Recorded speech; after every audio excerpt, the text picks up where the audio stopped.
Je viens de Québec, donc je sais pas ça, comment on allume un micro. Oui, c'est vrai. J'ai pris le train ce matin, il faisait 4 beaux degrés Celsius à Québec. Je suis arrivée ici dans le sud. Alors, très heureuse d'être avec vous. Puis, je suis très honorée aussi parce que je vais vous dire, j'étais assise en arrière, puis c'était wow. J'ai fait beaucoup de tweets pour mettre en ligne dans les médias sociaux tout ce qui s'est dit, parce qu'il s'est dit des choses extraordinaires. Puis, je ne sais pas si je vais vous amener quelque chose de plus, parce que franchement, ça a été pour moi une journée vraiment formidable. Fait que je souhaite que peut-être il y a un petit quelque chose de ce que je pourrais peut-être vous présenter qui vous sera utile. Parce qu'en fait, je remercie infiniment Mélanie qui m'a invitée à venir, puisqu'on s'était croisés dans d'autres initiatives et celle, entre autres, qui peut-être a intéressé Mélanie, c'est qu'on termine prochainement, d'ailleurs, j'ai vu des gens dans la salle que j'ai croisés dans notre projet, on termine d'avoir travaillé dans les 4 à 5 dernières années avec un total d'environ 32 de nos anciens CSS, les équipes de soins à domicile. Fait qu'on a mis énormément de kilomètres sur nos voitures pour se rendre dans la péninsule de Gaspé, la Côte-Nord, Saguenay-Lac-Saint-Jean, Rouyn-Noranda, Ottawa, Maniwaki, Montérégie. Et ici, sur l'île de Montréal, on a le grand bonheur de travailler avec les CIUS de l'ouest de l'île de Montréal. Donc, c'était de vous partager quelques observations qu'on a eues lors de ce projet-là. Et là, on m'a donné la chance de pouvoir me déplacer parce que, savez-vous, j'ai fait 3 heures de train à matin, j'en fais 3 heures tantôt, mais il faut que je mette 10 000 pas sur mon iPhone. Fait que je suis mieux d'en mettre quelques-uns ici dans la salle parce que je ne serais pas capable d'en mettre 10 000 à soir. Donc, puis en plus, ça va me permettre de voir mes diapos. Alors voilà. Et donc, je voulais aussi dire que dans le fond, moi, je suis qu'une voix. Puis c'est vrai, je m'appelle France, mais la voix que je transporte, c'est une voix de projet qu'on a construit dans les dernières années avec énormément d'individus. Et c'était très interdisciplinaire et intersectoriel. Ça a été dit tantôt, puis je suis profondément intéressée à cet aspect-là. C'est vrai qu'il faut travailler avec les experts d'outils, les gens de nos villes, etc. Donc ici, je voulais vous faire voir qu'on avait travaillé avec des gens du nursing, travail social, des gens aussi de l'Ontario, de l'Alberta. Et aussi, chose très importante, je suis allée visiter tantôt des affiches qui étaient formidables. Je félicite ceux qui les ont produits, parce qu'on est dans une grande ère qu'on appelle présentement de recherche axée sur le patient et la patiente, et donc des recherches qui cherchent vraiment à aller chercher l'expérience et le vécu des gens dans notre système. Donc, on avait aussi de ces gens-là associés à l'équipe de projet qui étaient Mme Henriette Bourassa et Mme Lise Roy. Je les remercie. Et comme je suis, moi, entre vous et une fin de semaine de 3 jours, je me suis dit qu'il n'y aurait plus personne dans la salle. Non, vous êtes vraiment formidable. On n'aurait pas ça à Québec. Ils n'accepteront pas que j'en vienne là à soir. Mais j'ai pensé vous faire vivre juste un tout petit bout de ce qu'on a utilisé justement pour rencontrer ces centaines de membres d'équipes de soins à domicile à travers tout le Québec. Donc, on fait ce qu'on appelle des petits films. Puis là, vous serez très indulgents parce qu'on n'est pas à Cannes cet après-midi, là.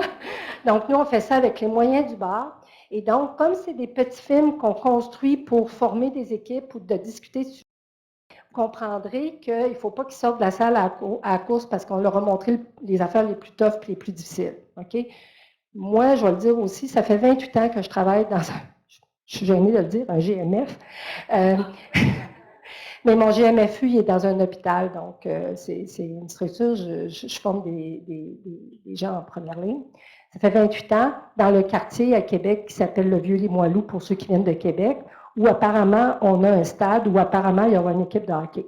Mais donc oui, je suis une fille de terrain, je suis née dans le terrain. Puis d'ailleurs, mardi, j'étais au sans rendez-vous, donc j'ai encore un certain sens du terrain.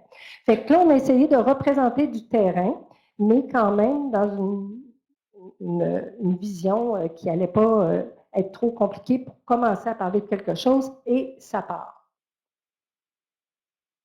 Non, ça n'a pas parti.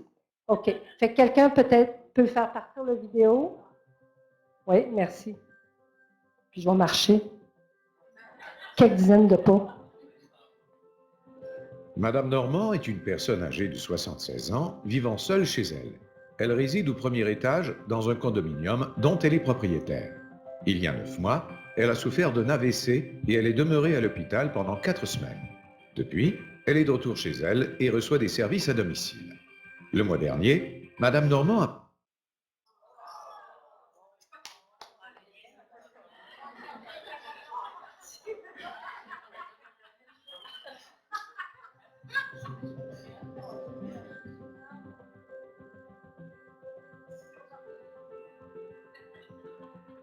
Madame Normand est une personne âgée de 76 ans, vivant seule chez elle.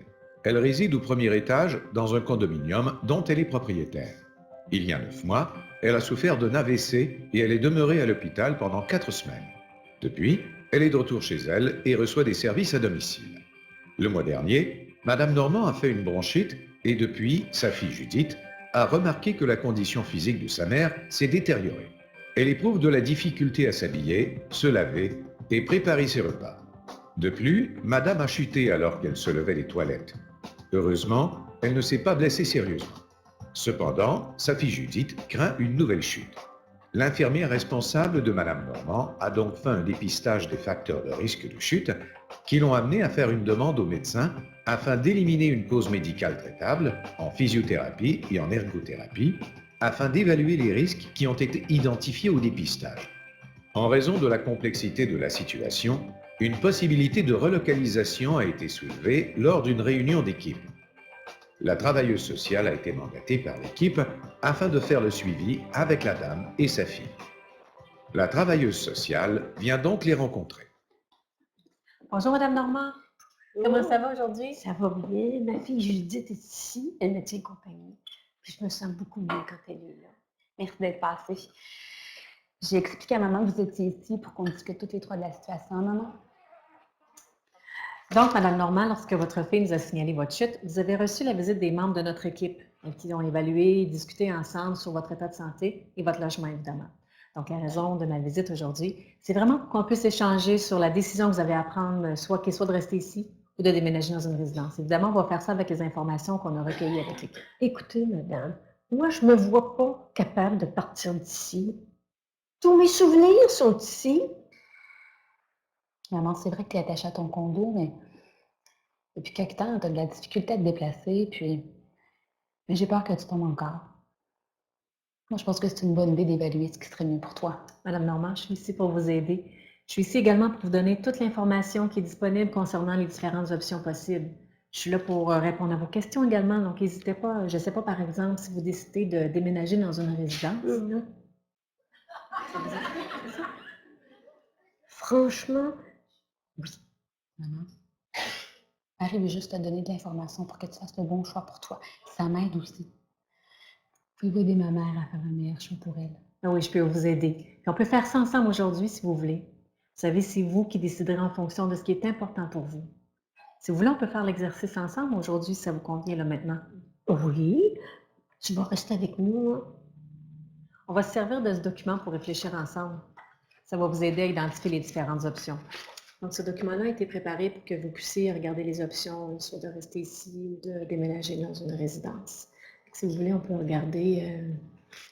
Maintenant que l'on sait où vous en êtes dans votre décision, on va explorer les différentes options qui s'offrent à vous. Vous vous souvenez, il y a des membres de l'équipe qui sont venus faire une évaluation auprès de vous à savoir quel genre d'aide vous avez besoin pour pouvoir continuer vos activités quotidiennes. Bien, l'évaluation nous montre ici que vous avez besoin d'aide pour effectuer des tâches domestiques comme le ménage, les repas, mais aussi dans vos tâches quotidiennes comme vous habiller et prendre un bain, par exemple. Donc, il faudra trouver une solution qui va combler tous ces besoins-là, puis aussi, il faudra tenir compte des risques de chute. Donc, moi, ce que je vois, c'est deux possibilités. C'est soit un, de rester chez vous, ou deux, d'aller dans une résidence qui est supervisée et adaptée à vos besoins. Est-ce que vous êtes d'accord? Est-ce que ces possibilités-là semblent être les seules ou en voyez-vous d'autres peut-être? Non, non, je n'en vois pas d'autres. Non, moi non plus. Bon, explorons ce que l'on connaît sur cette décision. À ce jour, il n'y a aucune étude scientifique qui peut prouver qu'un endroit est meilleur qu'un autre. Donc, le meilleur choix va devenir le vôtre, ce qui répond le plus à vos besoins, ce qui est important pour vous. Si on regarde ici sur la page, on trouve toute l'information sur les différentes options possibles. Là, n'hésitez pas à me poser des questions au fur et à mesure que je vous donne l'information. Ça fait beaucoup d'informations. Ça va être difficile de prendre une décision. Oui, je comprends. Mais prenons le temps d'identifier ce qui est important pour vous. Ça va vous aider à y voir plus clair. Donc, si on prend la page centrale ici, on va pouvoir faire les pour et les contre de chaque option. Et selon vous, Madame Normand. Donc, explorons l'option de rester chez vous. Quels sont les pour et les contre de rester chez vous? Je sais que ça peut sembler évident, mais les raisons sont différentes pour tout le monde. L'équipe de son côté vous recommande de mettre en place les équipements proposés à la suite de l'évaluation de l'ergothérapeute. On vous propose également d'avoir un appareil d'appel d'urgence que vous pourriez déclencher en cas de besoin et ajouter des services d'aide à domicile. Ce sont toutes des possibilités qui s'offrent à vous qui vont vous permettre de rester à domicile le plus longtemps possible et ce, de façon sécuritaire. Vous me suivez? N'hésitez pas à m'arrêter. Mais cette option-là, ça voudrait dire des trous dans les murs, des machins partout. Je suis pas si handicapée que ça. J'aime vraiment pas ça. Ce que j'entends, Madame Normand, c'est que de faire des modifications à votre condo, c'est vraiment un désavantage pour vous.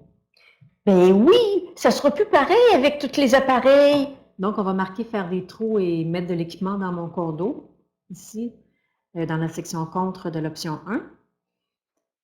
Mais pour vous, ça a quelle importance, cette raison-là? Est-ce que c'est très important ou plus ou moins important?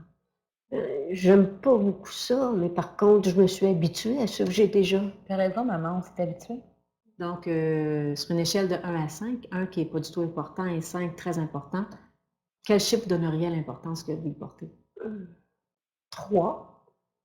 C'est plus ou moins important, finalement. Donc, maintenant, l'option de la résidence privée. Je vous suggère de consulter la liste des résidences qui se trouvent dans votre quartier qui ont été évaluées puis accréditées par le réseau de la santé. Je vous suggère aussi de consulter notre site Internet. Puis si vous cliquez sur l'onglet Soutien à domicile, vous allez pouvoir y trouver beaucoup d'informations qui pourraient vous être très utiles. Vous sentez-vous en mesure de compléter l'information ensemble après avoir consulté les informations? Avez-vous des questions? Non, non, merci. On va regarder ça plus tard. Moi, j'ai besoin de réfléchir à tout ça, là. Je suis pas prête à prendre une décision aujourd'hui. Je comprends, Madame Normand, et c'est normal. Je vous demande de regarder ça à tête reposée avec Judith. Mais étant donné l'urgence de la situation, je pense qu'il faudrait peut-être convenir d'un moment de se revoir le plus rapidement possible. Je vais également mettre les autres membres de l'équipe au courant de ce qu'on a discuté aujourd'hui. Est-ce que ça vous convient si on se revoit lundi prochain? Oui, d'accord. Merci beaucoup. Je vais vous remettre le document qu'on a commencé à compléter ensemble. Merci.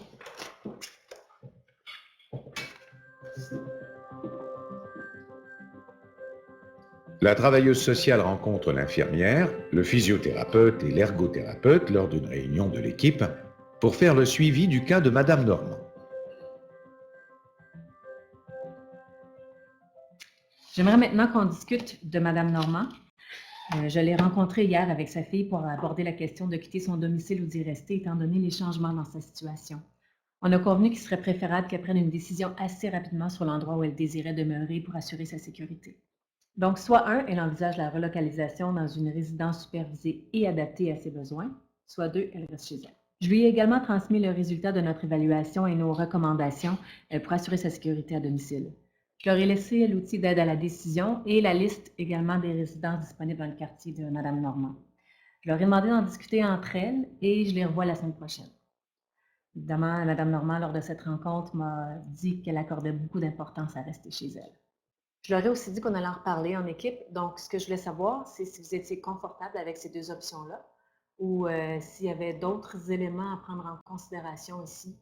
Ou je ne sais pas, peut-être que j'aurais oublié des options pour Mme Normand et sa fille. Moi, ma mère voulait rester chez elle le plus longtemps possible. Puis moi, juste l'avoir heureuse, c'était un énorme soulagement.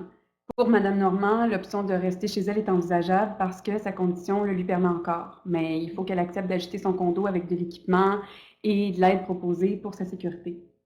Puis franchement, je dois dire que c'est bien que sa fille la soutienne puis qu'elle soit pour le bien-être de sa mère. Pour nous, c'est un plus. Oui, c'est un vrai soutien. De mon côté, je pense que Mme Normand doit continuer ses exercices si elle ne veut pas perdre ses acquis moteurs. Et si elle veut rester chez elle, je crois qu'il faudrait lui recommander une aide à la mobilité et des façons plus sécuritaires de se déplacer. Et je suis obligé de dire que dans une résidence plus adaptée, sa sécurité sera mieux contrôlée, c'est sûr. En fait, dans son condo, les aménagements nécessaires ont déjà été faits depuis son retour à domicile. Maintenant, c'est à la salle de bain qu'il faut repenser. Moi, je suis toujours en faveur du maintien à domicile quand c'est possible, parce qu'on est bien mieux chez soi et ça demande moins d'adaptation qu'une relocalisation. Qu'en pensez-vous? Bon, en tout cas, si l'option de rester à la maison est privilégiée, on pourra voir avec sa fille les aides techniques nécessaires. Aussi, je recommanderais de bien préciser les activités quotidiennes où elle a besoin d'aide pour pouvoir organiser les services adéquats. OK, bon, on n'a pas tous les mêmes points de vue, mais je pense qu'au bout du compte, on appuiera le choix de la cliente. Oui, c'est vrai. Je vais rappeler Dr. Bilodeau et le mettre au courant de nos échanges. De mon côté, je vois Mme Normand cette semaine. Je vérifie avec elle où elle en est dans ses réflexions, puis je répondrai à ses questions au besoin. Bonne idée. Elle verra que l'équipe la soutient dans sa prise de décision. On se revoit? Après la rencontre, l'infirmière fait le suivi par téléphone avec le docteur Bilodeau.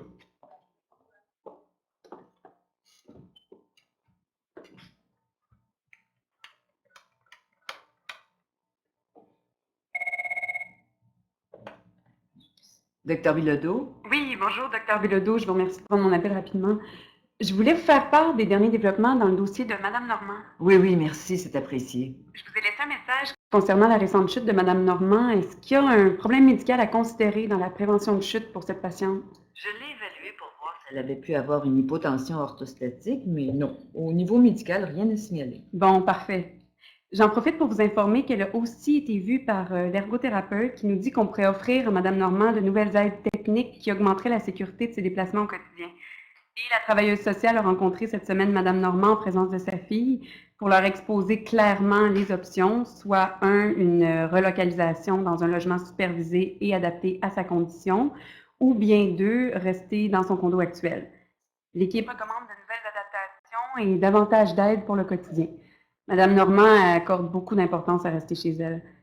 L'ATS leur a laissé un outil d'aide à la décision et des informations. Elle a convenu avec Mme Normand de la revoir d'ici une semaine pour voir où elle en était par rapport à sa décision. Ce matin, avec l'équipe, on a reparlé des deux options proposées et je voulais voir avec vous ce que vous en pensiez. Moi, je vois pas d'autre option. D'ailleurs, je me souviens qu'au moment de son hospitalisation, il avait été dit clairement que sa fille unique était incapable de l'accueillir chez elle. OK. Je dois lui rendre visite. Je saurai à quoi m'en tenir si elle aborde ce sujet. Bon, c'est parfait, Dr. Bilodeau. Je ne vous retiens pas plus longtemps. De mon côté, si j'observe quelque chose, je vous contacte. Merci. Bonne journée. Judith accueille la travailleuse sociale et échange quelques politesses. La décision est prise. Puis, je vais la laisser t'annoncer ça. Ouais, je connais l'histoire. Bonjour, Mme Normand. Je suis contente de vous revoir. Comment allez-vous aujourd'hui? Bonjour, ça va bien? J'ai vu Dr. Bilodeau cette semaine. Elle est super gentille, elle me connaît bien. Elle m'a dit que ma pression était bonne, puis elle m'a dit que c'était pas mes médicaments qui m'avaient fait tomber. Elle m'encourage à continuer mes exercices pour garder le plus de force possible. Ah, c'est bien ça. Puis on m'a dit aussi que vous avez vu le physiothérapeute. Vous avez discuté avec lui également, hein? Oui, je lui ai dit que j'étais plus d'un bord que de l'autre. C'est pour ça que je suis ici aujourd'hui. C'est pour qu'ensemble, on puisse confirmer votre choix. Je sais que Judith vous a tout expliqué et qu'ensemble, vous avez revu les documents que je vous avais laissés. C'est bien ça? Oui. Alors, Mme Normand, quelle est votre décision? Bien, j'ai décidé de rester ici. Avec votre outil d'aide, là, Judith et moi, on a noté les bons et les mauvais côtés de chaque option.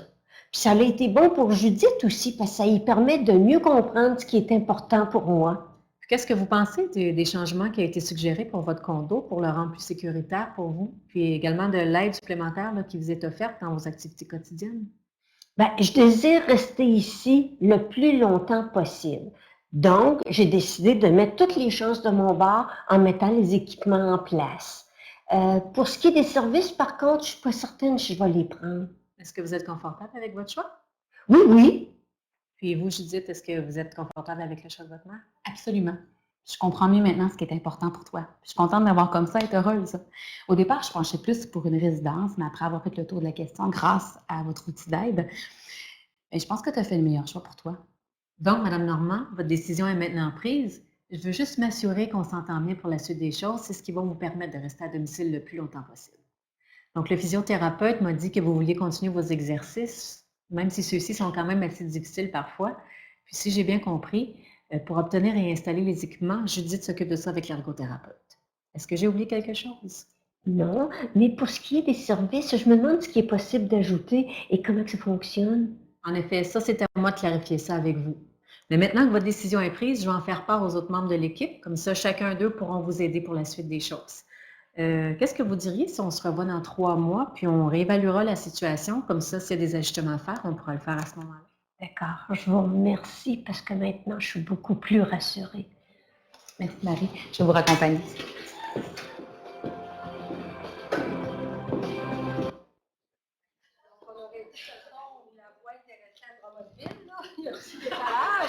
Mais actuellement,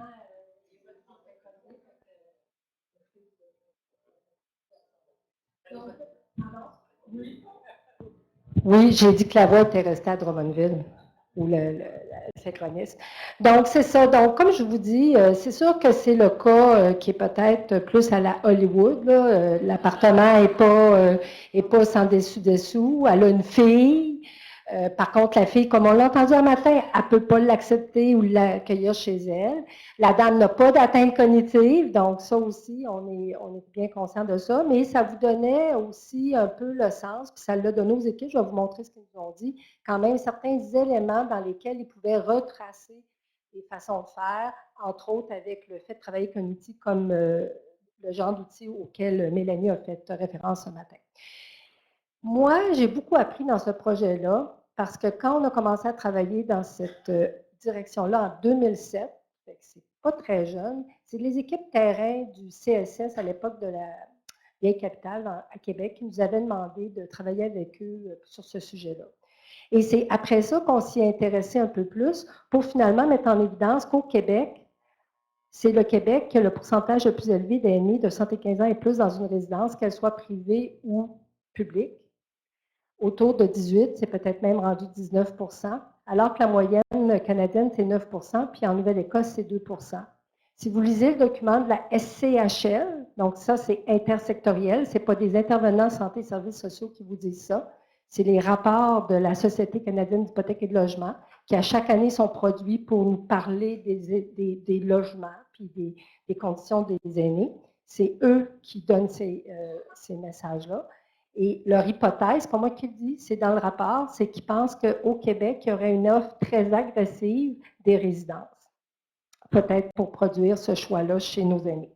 Peut-être pas non plus, mais c'est leur hypothèse, c'est pas la mienne. En 2016, Léger a fait une enquête au Québec auprès d'adultes, 18 ans et plus, puis la question, c'est, avez-vous déjà fait face à la décision d'une relocalisation pour un aîné? C'est soit vous, parce que vous l'êtes, ou un membre de votre famille. Puis c'est quand même très fréquent. C'était 1 personne sur 5. Ça veut dire que c'est un type de décision très, très fréquente. Puis moi, je peux vous dire que là, ça s'en vient dans l'environnement de ma famille. Tantôt, quelqu'un a dit 12. En fait, ma mère vient d'une famille de 15. J'ai à peu près 150 cousins et cousines. Fait que c'est vrai. Et donc, on a vu les tantes, les oncles, etc., faire face à ce type de décision-là. Donc, c'est quelque chose de très fréquent. En 2017, l'admission en ressources d'hébergement aurait pu être retardée, on pense, pour plus d'un aîné sur 5, c'est-à-dire qu'ils sont allés à quelque part d'autre, peut-être trop rapidement. Ça, c'est un rapport de l'Institut canadien d'information sur la santé. Et en fait, en 2017, le protecteur des citoyens nous rappelait que tous les choix doivent être présentés. Et nous avons eu quelques situations. Nous aussi, on a des journaux à Québec. Puis nous aussi, les journaux, le matin, nous informent sur des choses difficiles. Bon, c'est un peu malheureux de l'apprendre comme ça, mais on a eu des situations comme ça dans la région de Québec où justement des familles auraient aimé se faire présenter les choix et n'ont pas avoir le sentiment que les choix n'avaient pas été présentés. Une autre chose que je vais vous présenter qui est vraiment chaude, là, out of the oven, comme on dit, là, qui sort du four, c'est qu'on a, nous, donné un contrat allégé cet hiver pour le Canada. On leur a demandé de poser la question aux Canadiens et Canadiennes. Comment ils sont engagés dans les décisions lorsqu'ils se rendent dans le système de santé et services sociaux, qu'ils reçoivent des services. Donc, c'est tout le Canada. Et le score parfait, c'est 4. Le score, il n'y en a pas pantoute, je ne suis pas engagée dans les décisions, c'est 0. Donc, vous voyez que, bon, on a des scores variables, mais ici, je vous ai amené les données tout simplement chez ceux qui disaient recevoir des soins à domicile. Puis ce qui est intéressant, c'est que les jeunes qui ont des soins à domicile, parce que nous avons des jeunes qui ont des soins à domicile, ils sont quand même très impliqués dans les prises de décision. Mais nos aînés, c'est presque absent, c'est très, très... Puis les milieux ruraux, encore pire. Et donc, ce que je voulais aussi qu'on retienne, puis nous, on l'a vu, puis on le voit dans nos travaux, c'est que plus on avance en âge, et vous l'avez mentionné toute la journée, je vous ai entendu, l'âgisme a un effet sur le fait qu'on est moins engagé dans les décisions. Ce n'est pas unique ici au Québec. Et on l'a vu à travers le Canada, mais aussi nos clientèles à soins à domicile sont plus à risque.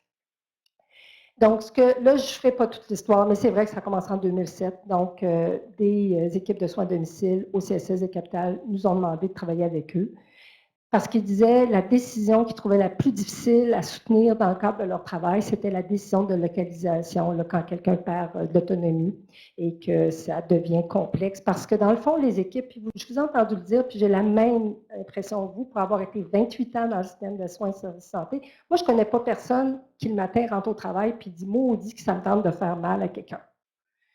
Mais les gens rentrent fatigués, les gens rentrent préoccupés. Puis eux autres aussi ont des familles, eux autres aussi ont des situations difficiles. Donc, ce que je dis, c'est qu'ils rentrent tous avec des bonnes intentions, vous l'avez dit, là.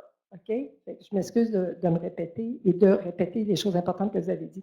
Mais ils sont préoccupés. Donc, ces équipes-là, spontanément, on dit, nous, on aimerait ça faire un meilleur travail parce qu'on trouve ça très difficile. Et on s'est donc engagé avec eux pour développer, à force de petits montants, l'initiative qui a pris forme avec une vidéo dont je vous ai montré. Et donc, on a mené des études pilotes, puis on est retourné à table à dessin. Puis on a changé des affaires parce que les équipes nous disaient « ça n'a pas de maudit bon sens ce que tu viens de nous présenter cet après-midi », puis tu retourne à table à dessin. Fait qu'on a fait ça itératif plusieurs fois. Et dès 2014, on s'est lancé, on a commencé dans l'Est, on a couvert comme l'Est du Québec, puis après ça, on traversé dans l'Ouest de la province, fait que je vais vous présenter qu'est-ce que ça a donné, puis j'ai donc quelques données.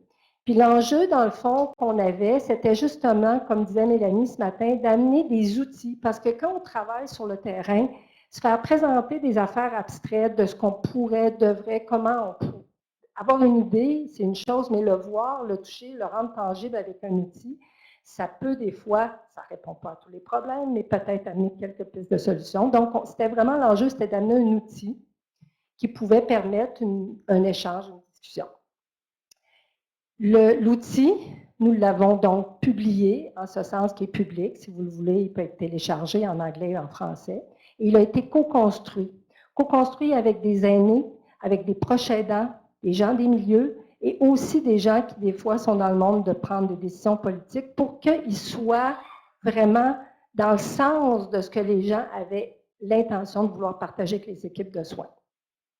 Et il a pris une forme papier, il n'est pas online, ce n'est pas comme l'OMC, etc.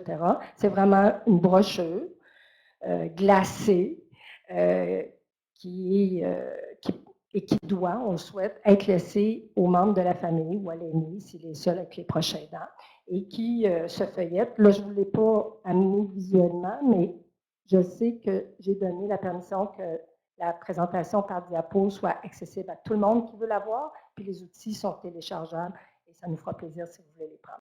Et dans l'outil, c'est par étapes et il y a l'information, les valeurs et préférences, comme vous l'avez vu, qui sont abordées. Et j'insiste, ça a été dit par Mme Charest ce matin et d'autres, on prend des décisions avec du soutien. Surtout quand les décisions sont difficiles, puis il y a beaucoup d'aspects émotifs ou affectifs, tout le soutien social.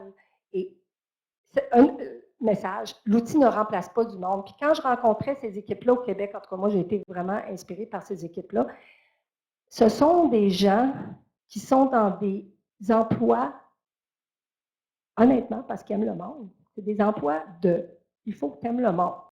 Alors, tu es dans le relationnel. OK? Puis ce qu'on dit souvent, c'est que le relationnel, ce n'est pas remplaçable par des outils, juste se dire à la personne, prends ça, tu fais de ça. Il faut être dans la relation. Donc, l'outil aide, mais il ne peut pas remplacer la relation. Et voici où on s'est déployé. C'est pour ça que je vous dis qu'on a mis des milliers de kilomètres sur nos voitures. On a fait le premier projet pendant 2 ans avec les points jaunes. On est allé jusqu'à la péninsule de Gaspé, comme je vous ai dit, la Côte-Nord. Présentement, on termine dans l'ouest du Québec. Puis comme vous voyez, on va jusqu'à Rouyn-Noranda, Maniwaki, l'Outaouais, les Montérégie, etc. Donc, c'est intéressant parce que des fois, on se dit, hey, moi, dans ma région, il me semble que c'est bien spécial. Il n'y a rien qui... Il n'y a pas personne d'autre qui vit ça. Puis je vous écoutais toute la journée, là. J'entendais plein de commentaires, puis je peux vous dire, je les ai entendus. Je les ai entendus soit à Bécomo, à Beauce, mais ça me fascine parce que c'est vrai qu'il y a des fois des endroits particuliers. Puis je peux vous dire qu'on est allé sur des territoires ici, il n'y a pas de CHSLD. Fait que quand il y avait un choix par rapport à ça, il fallait qu'ils disent à la famille, ben ça sera dans l'autre territoire de CHSLD, puis ça peut vouloir dire de prendre la route l'hiver, puis faire 150 km dans la neige, puis dans la tempête. Fait que oui, il y a des particularités dans certains territoires du Québec, mais je peux vous dire que ce que j'ai entendu en termes de crainte, puis de difficultés ou de bons coups, c'est des choses qu'on entend pas mal partout sur le territoire du Québec. Et donc, jusqu'à maintenant, on a donc amené des équipes à réfléchir, comme vous avez fait aujourd'hui, mais eux autres n'ont pas toute la journée, d'habitude ça dure à peu près 3h30, donc à réfléchir, à regarder le matériel, à l'essayer. Et après ça, on va directement, on a une façon de le faire chez des usagers ou des proches aidants, d'usagers qui avaient des atteintes cognitives, pour leur demander s'ils voient une différence, puis comment ils ont trouvé peut-être d'utiliser l'outil ou d'être rencontrés par ces équipes-là. Donc là, présentement, on a des données sur 311 aînés et 579 proches aidants d'aînés qui étaient, eux, peut-être avec atteinte cognitive. Donc, ça fait quand même un assez bon nombre de personnes. Et on a aussi des données sur présentement 431 personnes de ces équipes-là qui nous ont dit ce qu'ils en pensaient, d'avoir à réfléchir sur le sujet et à avoir à s'approprier cet outil-là. Qu'est-ce que je peux peut-être vous faire valoir, c'est qu'avant d'arriver dans la formation, il estime à peu près à 6 sur 10 le fait de se sentir à l'aise, d'engager les clients dans la prise de décision, de le faire en équipe. Ça, c'était l'autre chose qu'on voulait aborder aussi. Vous en avez parlé, donc c'est formidable, parce que ces équipes-là sont très interdisciplinaires, interprofessionnelles. Et donc, il faut qu'ils travaillent tout le monde ensemble dans la même direction. Et aussi la notion de pouvoir utiliser un outil.